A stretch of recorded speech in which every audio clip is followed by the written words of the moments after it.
My name is Prerna Reddy. I'm a senior consultant audiologist and speech language pathologist at Harika ENT Care Hospitals, Vanasthalipuram. ఈ రోజు మనం commonly asked questions in speech therapy గురించి మాట్లాడుకుందాం. So ప్రతి common questions మాకు వచ్చే questions ని మేము ఆన్సర్ చేస్తున్నాం. ఫిఫ్త్ క్వశ్చన్ ఇక్కడ ఏముందంటే, how long will it take to see improvements in my child speech and language skill?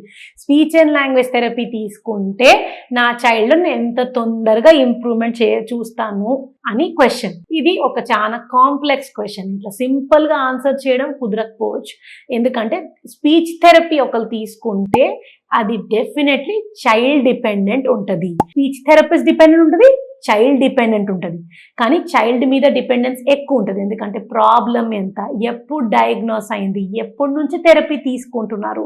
కొంతమంది కిడ్స్కి ఇవి తొందరగా మాటలు వస్తాయి, కొంతమంది కిడ్స్కి ఒక ఇయర్స్ థెరపీ ఇచ్చినా కూడా కొన్ని డెవలప్మెంట్స్ అనేవి మేము చూస్తాం. So it is very much dependent on the diagnosis, child features and definitely child features, but it depends and also depending on the speech therapy, whether the speech therapist is doing techniques which are appropriate to the disorder. ఆ disorder కి correct గా అవసరం ఉన్న techniques వాడుతున్నారా, దాని వల్ల develop అయ్యే therapy technique ఉందా.